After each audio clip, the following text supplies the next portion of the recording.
Welcome, ladies and gentlemen. I'm Casey Stutzman, and this is the very first Insider's Whiteboard workout of 2014. Happy New Year, and thank you so much for joining me. Today's workout, I'm really excited for because it is going to be simple. Simple is great, especially if we want to challenge people. The more complex, the more sometimes we can kind of slow things down just because we create hesitation. But simple, people can get after it. So, 30 seconds on, 30 seconds off. We have 3 great pieces of equipment and a bunch of great exercises that fit perfectly into those work to rest ratios. So we're going to be using the ropes, the big battle ropes, the rip trainer, and the surge. Now, if you don't have a rip, if you don't have a surge, that's okay. I'm going to talk about at the end of the video how you can find out some great substitutions to still make this workout very purposeful. So that's it. 30 seconds on, 30 seconds off. So that gives you so many different ways. You can do this individuals, you can do this with groups. If you're doing it with groups, everybody's on the same time, so you can have one group at the ropes, one at the rip, one at the surge, or different pieces of equipment that you'll be using. And it's easy to just keep everybody moving through together, and you can give coaching in between each one. So we're going to start off on the ropes. For the ropes, 30 seconds, as hard and as fast as we can go. We should really start to experience fatigue at around 20 seconds. If we're not, we are not working hard enough. On the ropes, we're going to do claps, so just big, quick, in and out motion, clapping that rope. A lot of action through the shoulders, trying to stay stable in the spine and stable in the hips. Right after that, we're going to go to the rip trainer. We're going to do an offset reverse paddleboard row. So we are going to row or pull at the top of the movement, not at the bottom. If my right hand is my power hand, I want my right foot back. So whichever hand is your power hand, that is the foot that's going back. You do a lunge stance.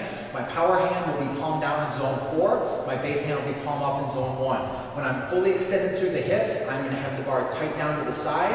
As I load down into the hips, I'll reach the bar out and then drive the hips, snapping and pulling the bar. Now we're going to go 2 sets in a row. Sorry, I forgot to mention that on the ropes. On the ropes, you're going to go 2 sets in a row. So you do 2 sets of the claps, 30 seconds, rest, 30 seconds, and then you'll go over to the rip. We'll go 2 sets on the rip. So it'll be right side, rest, left side, rest, and then go on. So then we're going to go to the surge. Our first exercise with the surge is going to be a thruster with an optional release. If people don't have the control down, don't release it because it's just going to slow everything down. If they got great control, then you can start to add that alternating hand release. 30 seconds on, rest, 30 seconds for a second set. So any exercise that is a double arm or double leg, you're going to do 2 sets in a row. Anything that's single, we're going to do right side, left side, right back to back before moving on to the next exercise.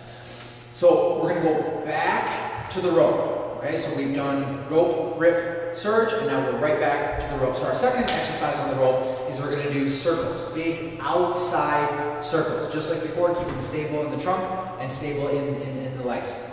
2 sets there, then we're going to go back over to the rip trainer, and now we're going to go into slap shots. So side facing to the anchor point. We'll start with our right hand as our power hand, palm up zone 4, left hand, base hand, palm down zone 1. We'll do right side, rest, and then left side, making sure to drop into that lunge as I push, pull, and get that good rotation across the shoulders. After that, we're going to go into our next exercise into the surge, which is going to be a lateral bound with a sweep. So we'll bound from the right to the left, sweeping the water down across, and then come right back, sweep, and just get a nice, good rhythmic motion going side to side. As many reps as we can get into that 30 seconds. We'll go 2 sets there, alternating sides on that particular one. After we finish the surge, we are going right back to the ropes. So we're on our 3rd round of 4 that we're going to go through. So on the ropes, this time we're going to go rotational slam. So I'm going to hold the ropes with the frayed end up. So you're basically kind of holding the rope ends upside down. Think of a big rainbow arcing motion and then bring it around and across, drive down the other side. Good double foot pivot, lots of rotation through the hips. And just think of bringing that around and slamming it down to the ground and lift and slam in this high arcing motion. After we finish in the ropes, we're going to go back to the rip trainer for overhead axe chops, facing away from the anchor point. I'm going to have my right hand, we're going to start with palm up, zone 4, or I could move down to zone 3 for a little bit more challenge. Our left hand will be palm down, zone 1. Make sure the hips are the drivers here, and I have lots of down and up loading, and not so much back and forward. Finishing in a nice high position like the Statue of Liberty. Right side rest, and then left side. Then we're going to do our battering ram on the surge. You can add a release and you can add a step. Now, if you want to kind of progress that, you would go battering ram, a step, battering ram, a step, and release. Again, just like we talked about on the thruster, if they don't have the control down, I don't want to add the release yet because it's just going to slow everything down. So making sure that we're keeping the tube as level as possible, getting a good crash of the water on both ends of the tube, and trying to keep it parallel to the floor. Right side rest, then left side. Excuse me.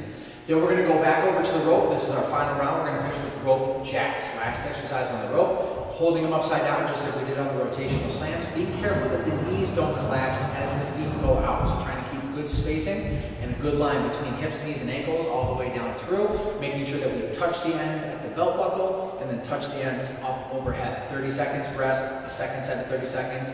Then we'll go to the rip for samurai strike. So think of this as a baseball bat swing.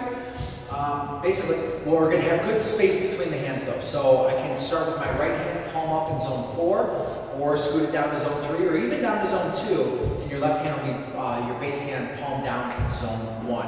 Just like the axe chops, think down and up with good rotation and not so much back and forward. So I want to see a lot of good up and down action, so we make sure that those hips are doing their job and driving the movement. Good rotation through the trunk as well, pushing the power hand, pulling the base hand as you go through that particular exercise. Right side, rest, left side, and then our very last exercise, we're going back to the surge and we're going to go into an uppercut. So I'm going to hold the neutral handles of the surge.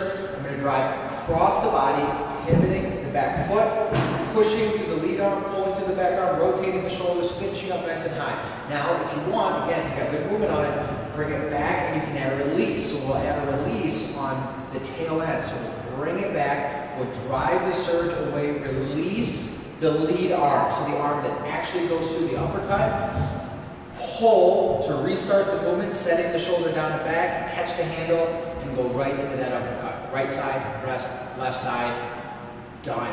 That is a great, you're going to like this one. I know your clients and athletes are going to love it. They really get to get after it. It's very, very challenging. It's very, very fatiguing. So, now I talked a little bit at the beginning about substitutions. What if you don't have a rip? What if you don't have a surge? No problem. There's tons of other exercise, either body weight or different pieces of equipment that fit perfectly into this scheme. And that's one of the things I want to talk about at this month's Why Behind the Workout. So you can check out and get information on the Why Behind the Workout on Google Hangouts in the description of this video.